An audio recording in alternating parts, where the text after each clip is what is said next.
क्या आपने कभी सोचा है कि जिस घर में बेटी का जन्म होता है, क्या ये सिर्फ एक संयोग है या इसके पीछे कोई गहरा आध्यात्मिक कारण है? गरुड़ पुराण के अनुसार जिस घर में बेटी जन्म लेती है वहाँ साधारण नहीं बल्कि लक्ष्मी स्वयं आती है। चलिए जानते हैं इस वीडियो के माध्यम से। गरुड़ पुराण और स्कंद पुराण जैसे ग्रंथों में बेटी का जन्म क्यों होता है, इस विषय को केवल एक कारण नहीं बल्कि कर्म, धर्म और जीवन के संतुलन से जोड़कर समझाया गया है। इस ग्रंथों का दृष्टिकोण आध्यात्मिक है। इसे शब्दार्थिक विज्ञान की तरह नहीं बल्कि जीवन के दर्शन की तरह समझना चाहिए। अगर किसी ने पिछले जन्म में स्त्री का सम्मान किया हो, सेवा की हो, तो उसे पुत्री के रूप में सुख प्राप्ति होता है। बेटी का जन्म घर में पुण्य का संकेत माना जाता है। लक्ष्मी का स्वरूप स्कंद पुराण में कहा गया है कि बेटी को देवी लक्ष्मी का स्वरूप माना जाता है। बेटी का जन्म घर में समृद्धि, सौभाग्य और खुशहाली लाता है। इसीलिए कई जगह कहा जाता है कि जहाँ कन्या होती है वहाँ लक्ष्मी का वास होता है। जीवन में संतुलन और कर्तव्य। पुराणों के अनुसार समाज और परिवार में संतुलन बनाए रखने के लिए पुत्र और पुत्री दोनों का जन्म आवश्यक है। बेटी परिवार में स्नेह, करुणा और संवेदनशील का प्रतीक मानी गई है। यह भी माना गया है कि माता पिता को बेटी के माध्यम से सेवा, त्याग और धर्म का पालन का अवसर मिलता है। ऋण और संबंधों का चक्र। जिसने पिछले जन्म में कोई अधूरा संबंध या ऋण होता है,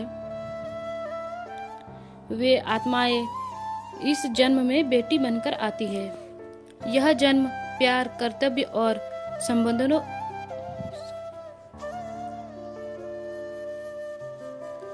ऋण और संबंधों का चक्र।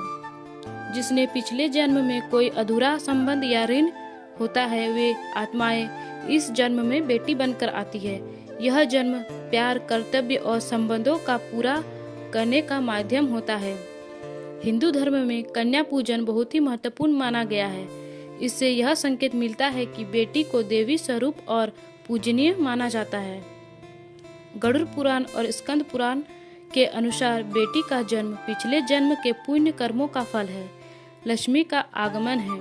परिवार और समाज में संतुलन और प्रेम लाने का माध्यम है और जीवन में अधूरे संबंधों का पूरा करने का अवसर है। गरुड़ पुराण में यह बताया गया है कि आत्मा अपने कर्मों के अनुसार ही नहीं बल्कि अपने सीखने और अनुभव के लिए भी जन्म लेती है। बेटी के रूप में जन्म लेने वाली आत्मा प्रेम और त्याग का अनुभव करने आती है और माता पिता के लिए यह धैर्य, करुणा और जिम्मेदारी सिखाने का अवसर होता है। पितरों का आशीर्वाद। बेटी का जन्म पितरों की कृपा और आशीर्वाद का संकेत माना जाता है। यह माना जाता है कि जिस घर में कन्या जन्म लेती है वहाँ पूर्वजों की कृपा बनी रहती है। धर्म और पुण्य का अवसर। स्कंद पुराण में कन्या से जुड़े कर्तव्यों को बहुत पुण्यदायक बताया गया है। कन्या का पालन पोषण, शिक्षा और विवाह कराना, ये सब महान धर्म माने गए हैं। इसे करने से व्यक्ति को मोक्ष के मार्ग में सहायक मिलता है। हिंदू धर्म में कन्या को सिर्फ लक्ष्मी ही नहीं बल्कि दुर्गा, सरस्वती का भी स्वरूप माना गया है। पुराणों में यह भी संकेत मिलता है कि बेटी का जन्म एक तरह से ईश्वर की परीक्षा भी हो सकता है। क्या माता पिता उसे समान प्रेम, सम्मान और अवसर देंगे? और अगर वे ऐसा करते हैं तो यह उनके लिए बड़ा पुण्य और आशीर्वाद बताता है। जो लोग कन्या का सम्मान करते हैं, उनकी सेवा करते हैं, उन्हें पापों से मुक्त और मोक्ष का मार्ग समान होता है। कन्या का अपमान करना गंभीर पाप माना गया है।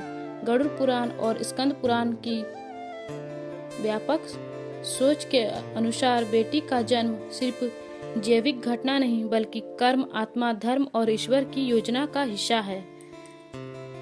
राधे राधे। वीडियो अच्छा लगा तो लाइक एंड सब्सक्राइब जरूर करें। अगले पार्ट के लिए कमेंट करें। हर हर महादेव।